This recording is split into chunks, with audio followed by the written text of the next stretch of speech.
राखी, देखो कितनी प्यारी मोतियों की राखी है। मैम साहब राखी ले लीजिए।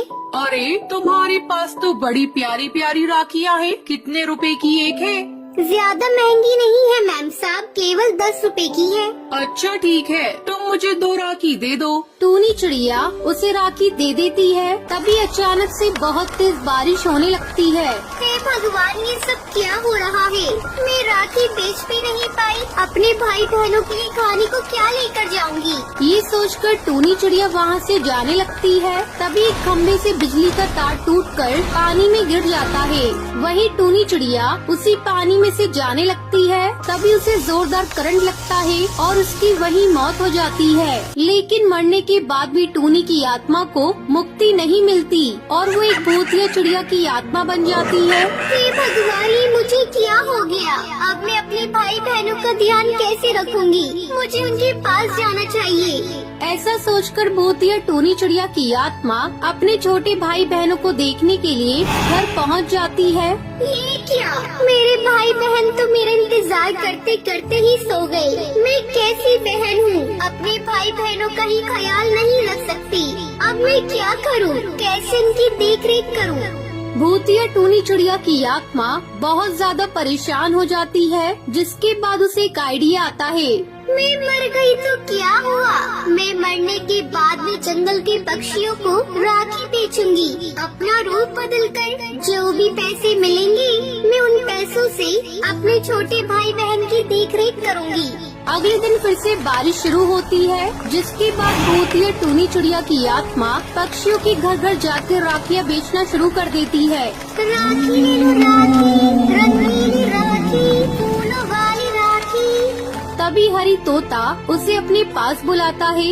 अरे ओ राखी वाली, तू जरा यहाँ पर भी तो आकर दिखा, कैसी कैसी राखियाँ हैं तेरे पास। भूतिया टूनी चिड़िया की आत्मा अपनी सारी राखियाँ हरी तोता को दिखा देती है। वो उसका बहुत समय बर्बाद करता है और उसे वहाँ से भगाने लगता है। ये सुनते ही भूतिया टूनी चिड़िया की आत्मा को गुस्सा आता है। तूने मेरा समय बर्बाद किया और तू अब मुझसे राखी नहीं खरीद रहा। अब तो तुझे राखियाँ खरीदनी पड़ेंगी। अगर तूने राखियाँ नहीं खरीदी तो मैं तुझे जान से मार दूंगी। वहीं दूसरी तरफ हरी तोता जंगल के सभी पक्षियों को इकट्ठा करके भूतिया टूनी चिड़िया की आत्मा के बारे में बताने लगता है।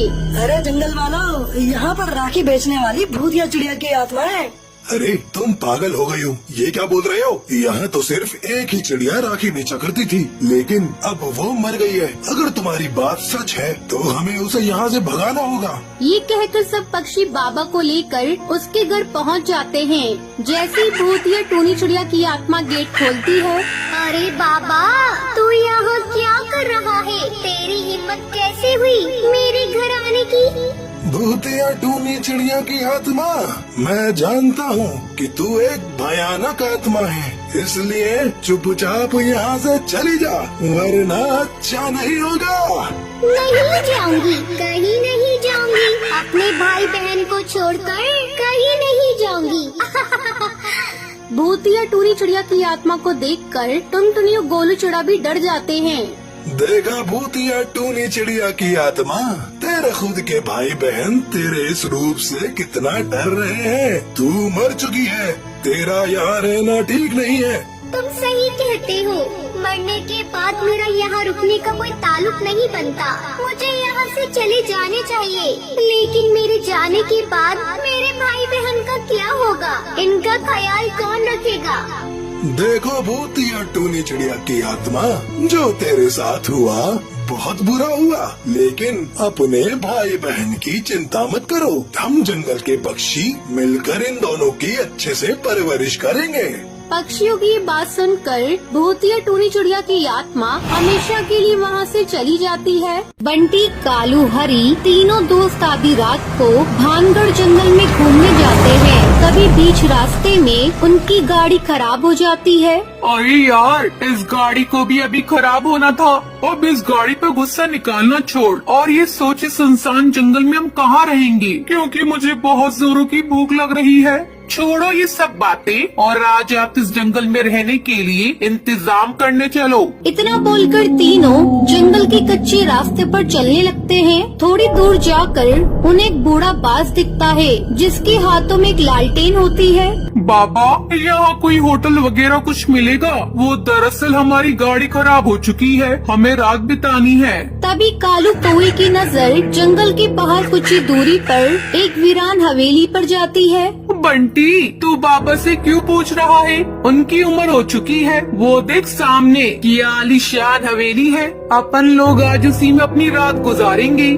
कालू बिल्कुल सही बोल रहा है, आज रात उसी हवेली में रात गुजारते हैं। और देखना, वहाँ कुआं भी है, अपने पानी का जुगाड़ भी हो गया। मुझे बहुत प्यास लगी है। तभी बूढ़ा बाज बोलता है, नहीं बच्चों, उस हवेली के अंदर मत जाना और ना ही उस कुएं का पानी पीना।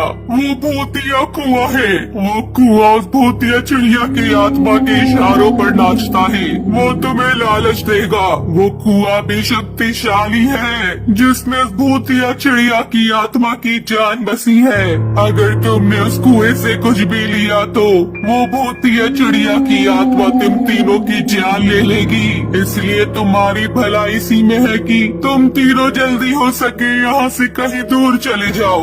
थैंक यू बाबा, हमारी मदद करने के लिए। पर हम किसी की नहीं सुनते, अपने बाप की भी नहीं। चलो दोस्तों। इतना बोलकर वो तीनों हंसते हुए हवेली की ओर चल पड़ते हैं। तीनों कुएं के पास पहुंचते हैं। दोस्तों, तुम्हें याद है उस बुड्ढे ने क्या कहा था? वो बुड्ढा बोल रहा था ये कुआं शक्तिशाली है, क्यों न इस कुएं की शक्तियों को आजमाया जाए। कालू कुएं की शक्तियों को आजमाने के लिए उससे खाने की डिमांड करता है। कालू के बोलते ही उन तीनों के लिए तरह तरह के पकवान आ जाते हैं। ये तो सच में शक्तिशाली है। चलो अब इस खाने को लेकर अंदर की भूतिया चिड़िया की आत्मा से मिलते हैं। अब तीनों अपना खाना और पानी लेकर हवेली के अंदर जाते हैं। तभी जोर से हवाएं चलने लगती हैं और बिजलियां कड़कने लगती हैं। वो तीनों काफी डर जाते हैं और जैसे ही अंदर जाते हैं दरवाजा अपने आप बंद हो जाता है। तभी उन्हें डरावनी हंसी की आवाज सुनाई देती है। वो तीनों जब पीछे मुड़कर देखते हैं तो एक भूतिया चिड़िया की आत्मा वहाँ खड़ी होती है। ये देखकर उनके हाथों से खाना और पानी नीचे गिर जाता है। कौन हो तुम? मैं तुम्हारी मौत हूँ। हमारी मौत? पर हमने क्या किया है? हम तीनों तो यहाँ पहली बार आए हैं, हमें जाने दो। हमने किसी का कुछ नहीं बिगाड़ा, हम तो तुम्हें जानते भी नहीं है। ये मेरा घर है, मेरा इलाका। मैं बरसों से यही हूँ। तुम तीनों ने मेरे कुएं का पानी पिया, उससे खाना लिया, तो अब तुम तीनों मेरे कर्जदार हो। तुम तीनों को कर्जा तो चुकाना ही पड़ेगा। हाँ हाँ, हम तुम्हारा कर्जा चुकाने को तैयार हैं। तुम बोलो कितने पैसे चाहिए? मुझे पैसे नहीं, तुम तीनों की जान चाहिए और तुम्हारा खून, ताकि मैं खून पीकर और 100 सालों तक जी सकूं। मुझे छोड़ दो, तुम जो बोलोगी मैं वो करूँगा। देखो, हमने तुम्हारा अभी तक खाना भी नहीं खाया है, तो तुम अपना खाना अपने पास ही रख लो और हमें जाने दो। जो डर गया समझो वो मर गया। अब सबसे पहले तू मरेगा।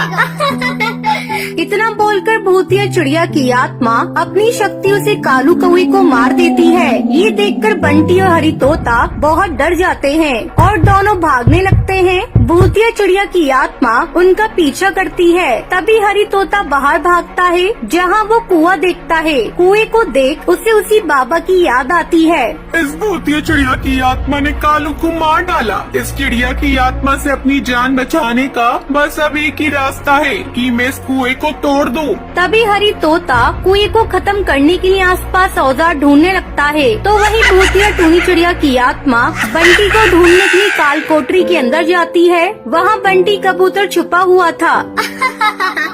एक कबूतर तो मुझसे बच नहीं पाएगा, मैं तुझे जान से मार दूंगी। जैसे ही भूतिया टूनी चिड़िया की आत्मा बंटी को मारने वाली होती है, तभी हरी तोता कुएं को तोड़ देता है। उस चिड़िया की आत्मा की शक्तियाँ कम हो जाती हैं। वो बंटी को नहीं मार पाती। बंटी वहाँ से बाहर भाग जाता है। वो चिड़िया की आत्मा भी बाहर आती है। वो देखती है हरी तोता कुएं के अंदर तेल छिड़क रहा था। वो जोर से चिल्लाती है, नहीं, मेरे कुएं को कुछ मत करना, उसमें मेरी जान बसी है। अगर उस कुएं को कुछ हुआ तो मैं हमेशा के लिए मर जाऊंगी। तूने सही कहा था भूतिया चिड़िया की आत्मा, जो डर गया समझो मर गया।